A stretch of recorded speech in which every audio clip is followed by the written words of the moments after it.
Anda kembali menyaksikan Bukan Perempuan Biasa on TV Sulsel TV. Masa kini masih bersama ibu dosen kita nih, ibu dosen seni pertunjukan bersama Kak Selfie. Wah keren. Jadi memang ada keadaan ya yang membuat Kak Selfie ini ke sana, apalagi dapat prestasi, kemudian ketagihan dan kemudian sekolah dan pada sampailah di tingkat pencapaian sekarang menjadi seorang akademisi sesuai dengan kegemarannya dan menjadi passion tentunya ya seperti itu.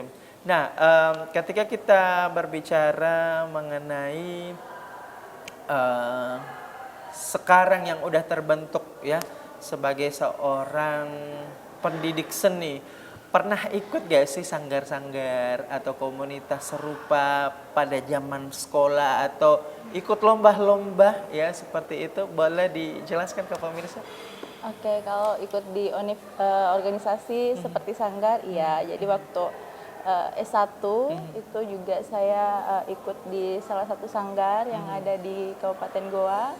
Kemudian di Goa? Iya. Boleh di-spill apa sanggarnya? Iya, namanya Sanggar Seni Katangka. Ah, Sanggar Seni Katangka. Iya. Yang di Jalan Katangka? Betul. Betul. Pimpinan? Pimpinan sebenarnya dulu itu Bapak Tombong dan Tombong, tapi karena sudah almarhum, jadi saat ini sama Ibu Mariam. Oh, Ibu Mariam. Boleh disapa Ibu Mariam? Halo Ibu Mariam Dentaco. Mariam Dentaco. Ini muridnya Ibu. Wah, keren. Tapi sebelum ke level universitas, pernah nggak sih punya apa yang namanya? Ikut-ikut join-join waktu kecil tuh di sanggar mana waktu di kampung kayak gitu, dan apa aja tuh? Jadi kalau waktu di kampung itu kan karena rumah saya itu masih 9 kilo lagi dari kota dan itu tidak ada sanggar sama sekali. Oke. Jadi tidak pernah ikut sanggar waktu itu. Oh, jadi maksudnya hanya belajar otodidak aja. Iya, betul. Suka memperhatikan event-event pada saat di kampung saat itu, dan mencoba peruntungan untuk ikut-ikut lomba sambil kemudian kegemarannya, talentanya itu dipupuk sampai kemudian nunggu momen yang tepat buat naik ke jenjang yang selanjutnya, seperti itu Kak ya? Betul, jadi kayak lombanya itu bukan lomba yang secara nasional ya, bukan.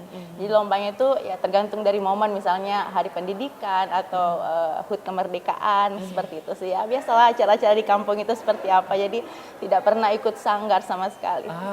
Jadi ini seperti memasangkan puzzle-puzzle yang dikit-dikit tapi lama-lama kemudian bentuknya sempurna Kak ya? Wih, keren. Seperti saya nih ya Kak ya, sebetulnya saya bukan jurusan broadcasting ya. Saya jurusan pendidikan, tapi karena saya suka komunikasi, dari kecil itu memasangkan puzzle-puzzle, akhirnya sekarang kebentuk puzzle-nya, akhirnya lengkap kayak gitu. Jadi nggak mesti nunggu sempurna untuk bisa tampil Kak ya? Betul. Seperti itu. Nah, kalau kita berbicara mengenai aktualisasi nih Kak Selfie, pernah nggak sih ikut organisasi komunitas atau apa namanya ya, yang biasanya kelompok-kelompok untuk bisa mengaktifkan diri gitu? Pernah nggak sih ikut kelompok-kelompok seperti itu atau komunitas organisasi zaman SD, SMP, SMA dan sampai sekarang, itu apa aja tuh? Selain yang disebutin tadi yang waktu di awal Kak. Jadi kalau baru mengenal yang namanya organisasi itu ya paling pramuka ya. OSIS mungkin? OSIS waktu SMP dan Karang Taruna? Belum pernah. SMP, kemudian SMA juga sama. Remaja masjid? Remaja masjid ya pasti. Oh gitu. Remaja masjid, kemudian waktu mahasiswa itu ikut juga himpunan mahasiswa tapi yang bersifat ke kabupaten itu Hipermawa, himpunan pelajar mahasiswa Wajo. Waktu itu sempat ikut juga. Dan kalau masalah organisasi lain itu ya paling kalau misalnya ada panggilan sama dosen-dosen waktu itu ya, misalnya kayak ikut sebagai panitia di kegiatan forum kebangsaan dan lain-lain sih kayak gitu. Tapi secara untuk organisasi untuk waktu zaman kuliah dan sekolah hanya itu sih. Jadi bisa dikatakan punya pengalaman di organisasi juga Kak ya, waktu sebelum di level universitas seperti itu ya. Oke. Jadi zaman sekolah udah join nih Sudah mulai belajar. organisator ya, seperti itu. Nah, kalau kita masuk ke ranah yang disabilitas nih Kak. Oke. Kenapa sampai join nih di gerakan atau volunteering disabilitas? Apa yang menjadi eh, pusat perhatian Kak Selvi ini? Kenapa sampai join di sana tuh? Apa yang menjadi ini menarik nih? Iya, Apa yang menjadi seperti itu? Jadi pertama kali mengenal yang namanya dunia disabilitas itu waktu saya kuliah di Jogja 2013 waktu itu. Jadi saya dipanggil oleh teman sih untuk bantu merias waktu itu untuk teman-teman difabel untuk tampil. Jadi pikiran saya itu saya belum tahu disabilitas itu apa waktu itu. Jadi pas sampai di suatu ruangan, kemudian saya merasa loh kok tidak ada suara, tidak ada komunikasi, tidak ada interaksi. Yang mana nih yang mau dibantu untuk dirias? Oh ternyata di dalam ruangan itu semuanya teman-teman tuli. Iya, jadi waktu itu, wah ternyata ada ya dunia seperti ini, dunia yang apa? Kelihatannya banyak orang tapi ada gambar nggak ada suara iya, gitu ya? betul, kayak sunyi tapi kayak membuat saya tuh kayak nyaman. Oh ternyata ini dunia disabilitas tapi khusus teman tuli. Jadi yang pertama saya kenal adalah dunia teman tuli waktu itu. Oke. Gitu ya? Betul. Jadi dari Jogja, kemudian teman yang dari Jogja, organisasi yang ada di Jogja menghubungkan saya dengan komunitas tuli yang ada di Makassar.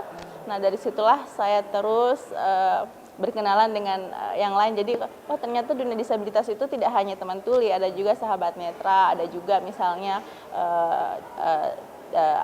beberapa disabilitas lainnya. Karena ketika dilihat kan ada beberapa disabilitas nih Mas. Jadi kayak ada disabilitas sensorik, ada disabilitas fisik, ada disabilitas mental, ada juga yang disabilitas ganda seperti itu. Oh, banyak ya seperti itu ya? Banyak ragamnya. Oke.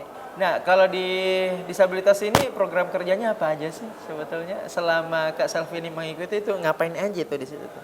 Oke, kalau di Gerkatin itu biasanya mereka membutuhkan semacam pendamping atau pelatih untuk di tariannya. Jadi kalau mereka diajarin tari? Diajarin menari. Oh, oke. Iya, jadi teman tuli mereka selama ini saya biasanya memberikan pelajaran tari sih. Oh iya, berhubungan sih ya, Iya, guru tari ya. iya, betul. Oke, kita tahan dulu, Oke. kita akan kembali usai jeda berikut ini nih. Stay tune on the TV Social Good People.